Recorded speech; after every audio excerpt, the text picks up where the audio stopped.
واعبدوا اللہ ولا تشرکوا بہ شیئا وبالوالدین احسانا وبذی القربى والیتامى والمساکین وابن السبیل وما ملکت ایمانکم ان اللہ لا يحب من کان مختالا فخورا صدق اللہ العظیم رب اشرح لی صدری ویسر لی امری واحلل عقدۃ من لسانی یفقہوا قولی رب زدنی علما۔ حضرات، مختصراً اللہ دی حمد و ثنا اور آقا کریم حضرت محمد الرسول اللہ صلی اللہ علیہ وآلہ وسلم پر درود و سلام کے بعد سب سے پہلے میں آپ سے ایک بات پوچھوں گا کہ ہم مسجد میں آتے ہیں، نماز پڑھتے ہیں، رمضان کا مہینہ آتا ہے، روزے رکھتے ہیں، صدقات خیرات کا ہمیں موقع ملتا ہے، صدقات خیرات کرتے ہیں، دیگر جتنے بھی نیک اعمال کرنے کا ہمیں موقع ملتا ہے ہم سارے نیک اعمال کرتے ہیں۔ اس کی وجہ کیا ہے؟ یہی وجہ نا کہ ہم نے اللہ سے جنت لینی ہے، ایسے ہی ہے جی۔ نیک اعمال ہم اس لیے کرتے ہیں کہ ہم نے اللہ سے جن نے لینی ہو بولو، باقی چپ رہو، اللہ سے جنت لینی ہے۔ لیکن کیا ہم ان تمام اعمال کے کرنے سے جنت میں داخل ہو سکیں گے؟ صرف ان اعمال کے کرنے سے جنت کا داخلہ میرے دوستوں نہیں ملے گا۔ صحیح مسلم میں ایک روایت موجود ہے، حضرت ابو ہریرہ رضی اللہ تعالی عنہ، سب کہہ دیں رضی اللہ تعالی عنہ، آپ علیہ السلام ایک مرتبہ اپنے صحابہ کے ایک گروہ، ایک مجمع تھا، اس کے پاس آپ آئے، آپ پوچھنے لگے، اے میرے صحابہ، آپ جانتے ہیں کہ میری امت کا مفلس انسان کون ہے، غریب انسان کون ہے؟ صحابہ کرام رضوان اللہ علیہ مجمعین فرمانے لگے، آقا جی غریب انسان، مفلس انسان وہ ہے کہ جس کو اس دنیا کی مال و دولت نہیں ملی، دنیاوی مال و دولت جس کے پاس نہیں۔ میرے آقا کریم حضرت محمد الرسول اللہ صلی اللہ علیہ وسلم فرمانے لگے، میرے صحابہ ایسا نہیں ہے، بلکہ میری امت کا مفلس انسان وہ ہے کہ قیامت والے دن اللہ رب العالمین کے دربار میں حاضر ہوگا، اللہ رب العالمین اس کے پاس جو نیکیاں ہوں گی، نیکیوں کے پہاڑ ہوں گے، نمازیں، روزے، حج، صدقات، خیرات، دیگر نیک اعمال کر کے اس نے پہاڑ بنائے ہوں گے نیکیوں کے، اللہ رب العالمین اس بندے کی ساری نیکیاں قبول کر لیں گے، اس کو جنت کے داخلے کا سرٹیفکیٹ ملنے لگا۔ لیکن ہوگا کیا؟ اس میدان حشر کے ایک مجمع میں سے ایک بندہ کھڑا ہوگا، وہ کہے گا، اے اللہ، اس نیک بندے نے، اس نمازی پرہیزی نے، اس حاجی نے مجھے فلاں ٹائم پہ فلاں وقت پہ تھپڑ مارا تھا۔ دوسرا بندہ اس کے شکایت کرے گا، اے اللہ، اس حاجی نمازی نے میرا ناجائز مال، میرا ناحق مال ضبط کیا تھا۔ ایک بندہ اٹھے گا، اے اللہ، اس نے مجھے گالی دی تھی۔ ایسے بندے اٹھتے جائیں گے، اللہ رب العالمین کیا کریں گے؟ اس حاجی نمازی کے پہاڑوں میں سے نیکیاں لیں گے اور ان گناہ گاروں، وہ جو اس کے شکایت کرنے والے ہوں گے، اس کے کھاتے میں، ان کے کھاتوں میں ڈالتے جائیں گے۔ تمام نیکیاں لے کے شکایت والوں کے کھاتے میں چلی گئی، بالآخر نیکیاں ختم، شکایتوں والے بھی باقی۔ اللہ رب العالمین حکم دیں گے، اب آپ ایسا کرو کہ ان شکایتوں والوں سے گناہ لو اور اس حاجی نمازی کے کھاتے میں ڈالتے جاؤ۔ بالآخر ایک بندہ، حاجی نمازی بندہ، جس کو سرٹیفکیٹ ملنے لگا کہ جنت میں چلا جائے، اللہ رب العالمین مسلمانوں کے ساتھ زیادتیاں کرنے کی وجہ سے اللہ رب العالمین حکم دیں گے، اس بندے کو پکڑو، پکڑ کے جہنم میں پھینک دو۔ یہ حدیث سنانے کا مقصد صرف اتنا ہے کہ ہم جتنی مرضی نمازیں پڑھیں، روزے رکھیں، نعرے لگائیں، عظمت صحابہ، حرمت صحابہ، دیگر نعرے لگائیں، ان نعروں کا میرے بھائیوں تب تک فائدہ نہیں ہوگا جب تک ہم ان کی باتوں پر عمل نہیں کریں گے۔ ایک آخری حدیث بات ختم کریں۔ آپ جانتے ہیں کہ شہید کو بھی قرض معاف نہیں، قرض شہید کو بھی معاف نہیں ہے۔ سنن نسائی کے اندر ایک حدیث موجود ہے، پوری حدیث سنیں کیا ہے۔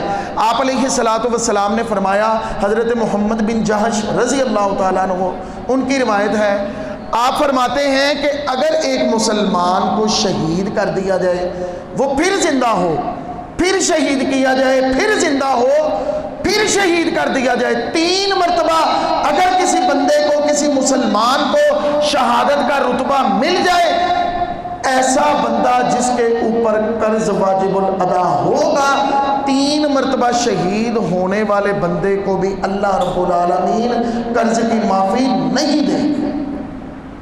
جب تک وہ قرض کا حساب نہیں دے گا تب تک اللہ رب العالمین کی عدالت میں سے اپنا قدم بھی نہیں ہلا سکے گا۔ تو میرے دوستو، بھائیوں، بزرگوں، میری آپ سے مؤدبانہ التماس ہے، جہاں پہ ہم اتنا کچھ کرتے ہیں، آپ علیہ السلام کی احادیث پر غور کر کے، فکر کر کے، پڑھ کے، سن کے، سمجھ کے دیگر نیک اعمال کرتے ہیں، وہاں ان چیزوں کو بھی ساتھ رکھیں کہ جہاں پہ آپ سمجھتے ہیں کوئی بندہ آپ سے ناراض ہے، چاہے کوئی گھر والا ناراض ہے، چاہے کوئی باہر والا ناراض ہے، آپ نے ان کو منا لینا ہے۔ آج کل سوشل میڈیا کا دور ہے، مجھ سمیت سارے سوشل میڈیا استعمال کرتے ہیں۔ فیس بک استعمال کرتے ہو جی؟ سارے کرتے ہو کہ نہیں کرتے ہو استعمال؟ فیس بک پہ اگر ہم کوئی پوسٹ لگائیں، کوئی تصویر لگائیں، کوئی تحریر لکھیں، کچھ بھی لگائیں، ہماری کوشش ہوتی ہے کہ اس کے اوپر زیادہ سے زیادہ لائکس آئیں، زیادہ لوگ اس کو دیکھیں، زیادہ سے زیادہ لائک کریں، بڑی ہم کوشش کرتے ہیں، شیئرنگ کرتے ہیں، فون پہ بڑا کچھ کرتے ہیں، لیکن میرے دوستو بھائیوں، کبھی ہم نے اس چیز کی طرف غور کیا کہ جس گھر میں ہم رہ رہے ہیں، جس محلے میں رہ رہے ہیں، ہمارے ساتھ رہنے والے ہمارے والدین، بہن بھائی، ہمارے ہمسائے، کیا وہ بھی ہمیں لائک کرتے ہیں کہ نہیں کرتے؟ ان لوگوں کے لائکس کی ہمیں فکر پڑی ہوتی ہے جو ہمارے ساتھ فیس بک پہ ایڈ ہوتے ہیں، لیکن ہمارے گھر محلے میں ہمیں کوئی پرواہ ہی نہیں، جن کے بارے کل قیامت کو پوچھا جائے گا۔ میرے دوستوں، میرے بزرگوں، عزیز بھائیوں، ان چیزوں کی طرف برائے مہربانی خاص توجہ دیں، تب ہی جا کے ہمارے اعمال قبول ہوں گے، اور تب ہی اللہ رب العالمین کے ہاں ہم سرخرو ہوں گے۔ آخر پہ صحابہ کرام کے بارے محبت کا اظہار کر کے بات ختم کروں۔ آپ جانتے ہیں محرم الحرام کا مہینہ ہے، بہت سے لوگ بہت سی بکواسات کرتے ہیں، ہم کسی کو کچھ کہنے کی بجائے صحابہ کی شان میں 2 الفاظ بول کے میں اپنی بات ختم کرتا ہوں۔ تھوڑا ساتھ دیں گے؟ ساتھ دیو گے انشاءاللہ؟ تھوڑا جاگو گے؟ صدیق عمر مثالی ہے، صدیق عمر مثالی ہے، غنی علی نرانے ہیں، صدیق عمر مثالی ہے، غنی علی نرانے ہیں، صدیق عمر مثالی ہے،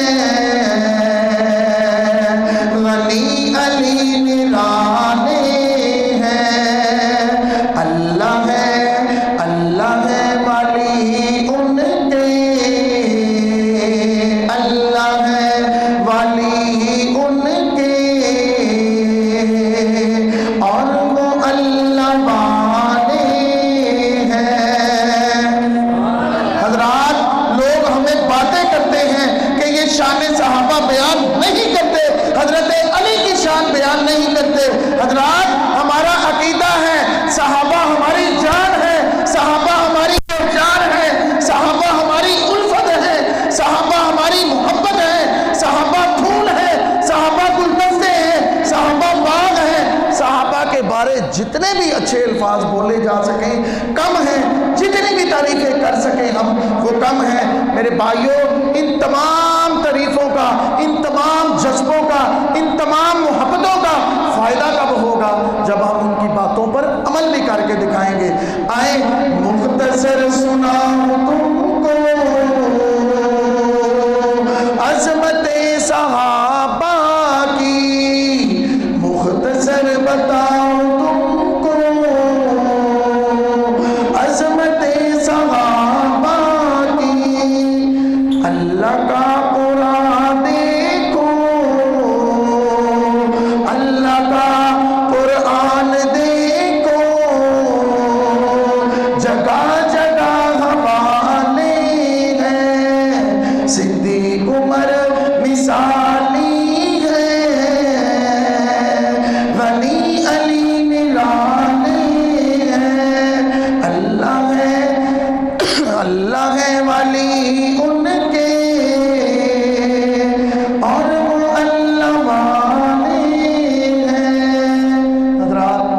کبھی موقع ملا انشاءاللہ مزید مفصل گفتگو ہوگی.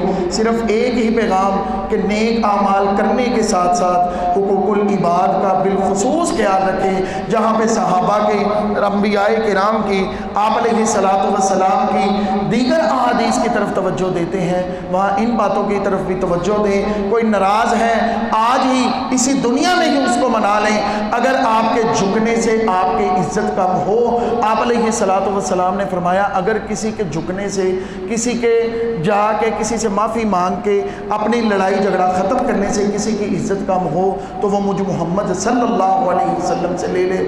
اس لیے میرے بھائیوں آپ جانتے ہیں جو انسان اس دنیا میں جھک کے معافی مانگ لیتا ہے ہمیشہ عزت اسی کی ہوتی ہے، اسی کا انعام ہوتا ہے کہ یار ناراضگی تھی، وہ میرا فلاں بھائی ہے، وہ میرے سے آ کے معافی مانگ لی، بات ختم. تو کوشش کریں اسی دنیا میں ابھی موقع ہے ان معاملات کو یہاں پہ ہی رفع دفع کریں. اللہ رب العالمین ہمارا حامی و ناصر ہو.